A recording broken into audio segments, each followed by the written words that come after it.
Welcome back. اس وقت جب امریکہ اپنی حالیہ تاریخ کے بدترین معاشی بحران سے دوچار تقریباً $2 کھرب کے بجٹ خسارے کا سامنا کر رہا ہے، 4 ارب بادشاہتوں کی جانب سے $123 ارب کے لگ بھگ امریکی دفاعی ساز و سامان کی خبر نے امریکی معیشت اور خاص طور پہ اس کی دفاعی صنعت کو ایک نئی جان بخش دی ہے۔ برطانوی اخبار فائنینشیل ٹائمز کے مطابق سعودی عرب، متحدہ عرب امارات، عمان، کویت اس مفروضے پر اپنی تاریخ کی سب سے بڑی خریداری کر رہے ہیں کہ کل ان بادشاہتوں پر ایران حملہ آور ہو سکتا ہے۔ جان بوجھ کر خوف کی جو فضا قائم ہوئی اور اسلامی ریاستوں کو فرقے کی بنیاد پر تقسیم کیا گیا، آج اس کا سب سے بڑا فائدہ امریکہ کو براہ راست ہونے جا رہا ہے، جب امیر ترین سعودی عرب، متحدہ عرب امارات، عمان اور کویت اپنی قیمتی قومی دولت کا بڑا حصہ اپنی اقوام کی تعلیم اور فلاح پر خرچ کرنے کے بجائے امریکی ہتھیاروں کی خریداری کے لیے استعمال کر رہے ہیں۔ امریکی دفاعی ساز و سامان کے جو سودے اب تکمیل کے آخری مراحل میں ہیں، ان کے مطابق سعودی عرب $67 ارب سے دوسرے امریکی فوجی ساز و سامان کے علاوہ F-15 لڑاکا طیارے خریدے گا، جس سے تباہ حال امریکی بوئنگ کمپنی پھر اٹھ کھڑی ہوگی۔ $67 ارب کے اس سعودی سودے کی اہمیت اس بات کا ایک اندازہ اس بات سے لگایا جا سکتا ہے کہ سال 2009 میں پوری امریکی دفاعی صنعت نے صرف $23 ارب کا ساز و سامان فروخت کیا تھا۔ یہی نہیں، متحدہ عرب امارات نے کہا ہے کہ وہ ایرانی خطروں سے مقابلے کے لیے $35 ارب سے زائد کا امریکی دفاعی ساز و سامان خریدے گا، جس میں میزائلوں سے دفاع کا ایک مضبوط اور جدید امریکی نظام شامل ہے۔ متحدہ امارات کے اس سودے سے امریکہ کی دفاعی ساز و سامان بنانے والی مگر آج کل معاشی بدحالی کا شکار لاکہیڈ مارٹن کمپنی میں ایک نئی جان پڑ جائے گی۔ چند لاکھ نفوس پر مشتمل گوادر کے اس پار قائم چھوٹی سی مسلمان ریاست عمان کو بھی ایرانی خطرے کا احساس دلایا گیا ہے کہ قدرے کم وسائل رکھنے والی یہ ریاست بھی $12 ارب کے امریکی دفاعی ساز و سامان کے آرڈرز دینے پر مجبور ہوئی ہے۔ عمان 18 نئے F-16 طیارے خریدے گا اور اپنے کمانڈ اور کنٹرول سسٹم کو امریکی سامان سے مستحکم بنائے گا۔ جب امریکی ساز و سامان کی خریداری کا معاملہ ہو تو آج بھی اپنی آزادی کو امریکہ کی مہربانی سے تعبیر کرنے والے کویت نے بھی امریکی فوجی ساز و سامان کی تازہ خریداری کے آرڈرز دیے ہیں۔ ان کے مطابق کویت امریکہ سے $7 ارب کے فوجی ہتھیار اور گولہ بارود خریدے گا۔ گو کہ کویت بھی سعودی عرب کی طرح ایران کی سرحد سے سینکڑوں میل دور واقع ہے، مگر یہاں بھی ہوا کھڑا کیا گیا ہے کہ ایران آ رہا ہے۔ ایسا کبھی ہوگا یا نہیں، یہ تو بات کی بات ہے۔ جو ہوگا وہ یہ کہ مسلمان ممالک کی جانب سے $123 ارب کے امریکی معیشت میں پہنچنے سے امریکی نظام پر قائم اعصاب شکن دباؤ کم ہوگا، امریکہ میں ملازمتیں قائم رہیں گی، اور سب سے بڑھ کر یہ کہ امریکہ کو اربوں ڈالر کما کر دینے والی یعنی کہ سونے کا انڈا دینے والی یہ دفاعی ساز و سامان کی فیکٹریاں دیوالیہ نہیں ہوں گی اور مستقبل میں بھی امریکیوں کے پیٹ بھرتی اور امیر ترین اسلامی ریاستوں کے خزانوں کا پیٹ خالی کرتی رہیں گی۔ امریکہ کی معیشت میں مسلمان ممالک کا یہ کنٹریبیوشن ہے۔ $123 ارب کی ریکارڈ دفاعی ساز و سامان کی خریداری کریں گے سعودی عرب، کویت، عمان اور متحدہ عرب امارات۔ اس اہم موضوع پر بات کریں گے اور اس کے لیے ہمارے ساتھ موجود ہے خارجہ امور کے ممتاز تجزیہ کار اور پاکستان کے سابق سفیر جناب ظفر ہلالی۔ بہت بہت شکریہ ہلالی صاحب۔ ایسے ماحول کے اندر جبکہ معیشت کا برا حال ہے، 4 بڑی اسلامی ممالک کی جانب سے $123 ارب کے دفاعی ساز و سامان کی خریداری، آپ کے خیال میں کیا واقعی ایران کا خطرہ اتنا بڑا ہے کہ یہ 4 ممالک $123 ارب امریکی معیشت کو اور اس کی دفاعی صنعت کو کھڑا رکھنے کے لیے صرف کر دیں؟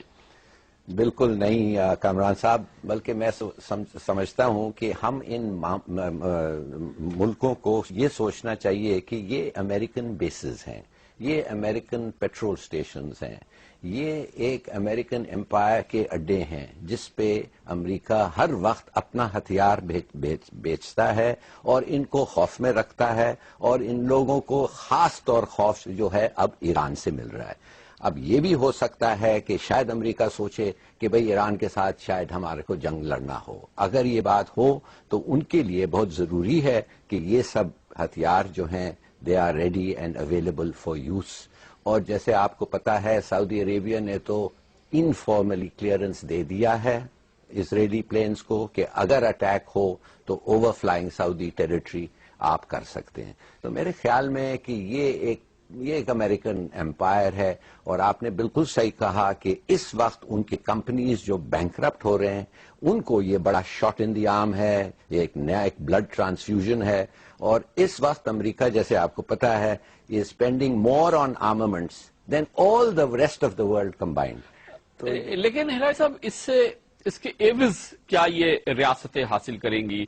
اس کے ایوز 123 ارب روپے یہ دیں گے تو آفٹر آل کچھ تو انہوں نے سوچا ہوگا کہ اس کے ایوز ہمیں ملنے والا کیا ہے. جی بھائی ان کی بادشاہت قائم رہے گی کامران صاحب. جیسے آپ کو پتا ہے کویت کو انہوں نے بچایا, کسی کی ہمت نہیں ہوتی ہے کہ ہاتھ اٹھائیں ان کے خلاف, اگر اٹھائیں تو امریکہ از دیر. اور خاص طور سعودی عربیہ پہ یہ سوچنا کہ ان لوگ انڈیپینڈنٹ کنٹریز ہیں ود انڈیپینڈنٹ فارن پالیسیز یا ڈیفینس پالیسیز, یہ بالکل غلط ہے.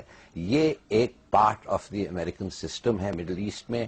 اور میرے خیال میں امریکہ نے اب واضح کر دیا ہے یہ ہتھیار بھیج کے. حالانکہ اسرائیل سے کچھ آبجیکشنز آئے تھے کہ اتنے F-15 جو آپ دے رہے ہیں اگر خدا نخواستہ یہ ہمارے خلاف استعمال کریں تو پھر کیا تو ہوگا. یہ امریکہ کا مفاد ہوتا کیا ہے؟ امریکہ کے اصول, درخشاں اصول تو یہ ہیں کہ جمہوریت کا فروغ ہو اور انسانی حقوق کا فروغ ہو.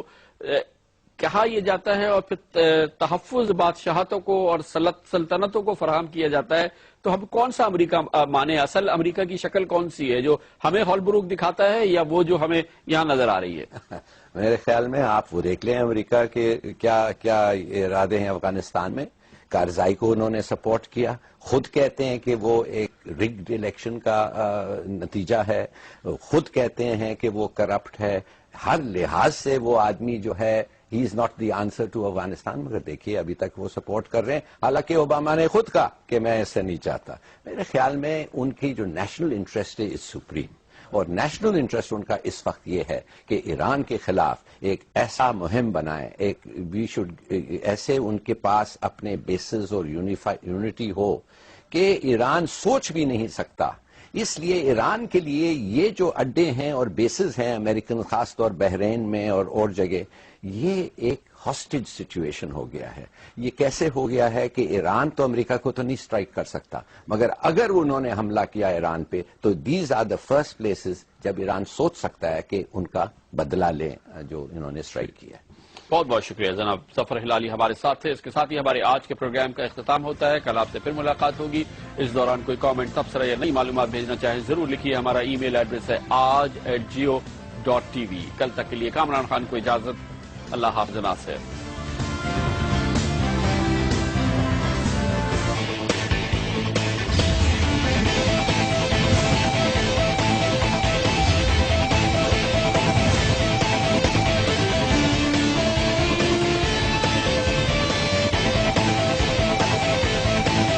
ہر جگہ ہر وقت سب سے پہلے جیو نیوز. جیو اور جینے دو.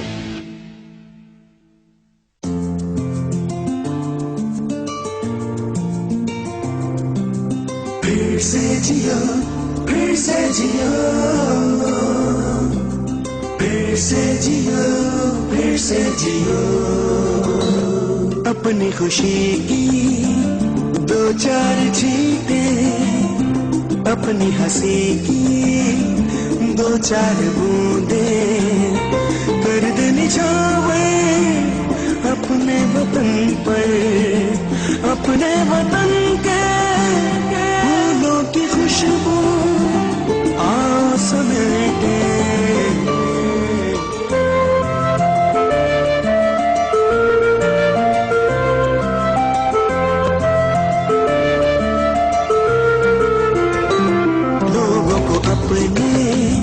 لگا کر گلے سے یقین یہ دلائے, تسلی یہ دے